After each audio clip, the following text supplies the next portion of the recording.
رمضان المبارک میں یہ چار کام ہر مسلمان کو کرنے چاہیے۔ میرے اور آپ کے آقا علیہ الصلاۃ والسلام نے ان چار کاموں کی ترغیب اپنے صحابہ کو سکھائی ہے، ان کو بتایا ہے کہ یہ چار کام کرو۔ میں آپ کو ایک حدیث پاک کا مفہوم بتاتا ہوں۔ حضرت سلمان فارسی رضی اللہ تعالیٰ عنہ سے روایت ہے کہ نبی کریم صلی اللہ علیہ وآلہ وسلم نے فرمایا کہ رمضان المبارک کے مہینے میں یہ چار کام لازمی کرنا۔ وہ کون سے ہیں؟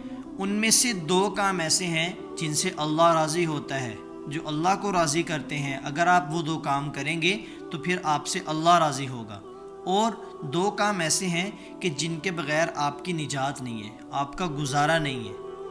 اب میں آپ کو بتاتا ہوں کہ پہلے دو اعمال جن سے اللہ راضی ہوتا ہے وہ کون سے ہیں۔ تو فرمایا کہ لا الہ الا اللہ، کلمہ طیبہ، اس کا ذکر آپ نے زیادہ سے زیادہ کرنا ہے۔ دیکھیں ہم تراویح پڑھتے ہیں، روزہ رکھتے ہیں، ذکر و اذکار کرتے ہیں، سب کچھ کرتے ہیں، لیکن اس سے اللہ تعالیٰ خوش ہوگا۔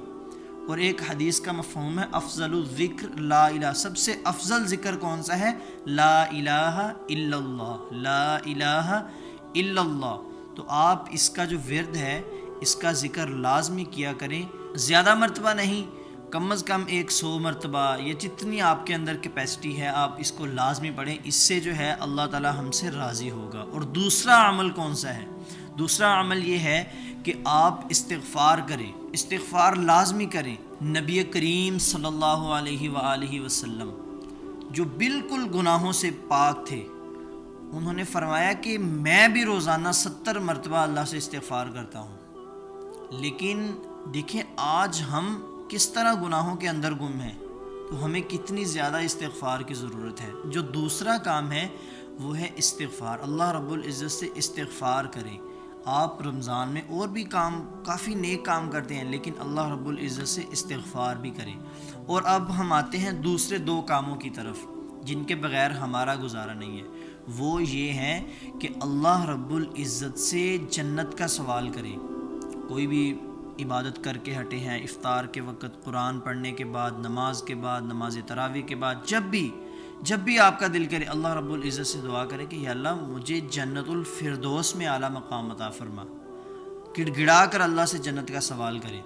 اور چوتھا اور آخری کام یہ ہے کہ آپ نے جہنم سے نجات کی دعا کرنی ہے کہ اے اللہ مجھے دوزخ سے بچا، مجھے جہنم کی آگ سے بچا۔ تو جی یہ چار کام تھے۔ پہلا یہ تھا کہ لا الہ الا اللہ کا ورد، دوسرا استغفر اللہ، تیسرا جنت کا سوال اللہ سے، چوتھا جہنم سے نجات۔ ٹھیک ہے، تو اللہ تعالی ہم سب کو عمل کرنے کی توفیق عطا فرمائے۔ مجھے بھی اپنی خاص دعاؤں میں یاد رکھیے گا اور اس حدیث کو آگے بھی شیئر کر دیجیے گا۔ جزاک اللہ خیر۔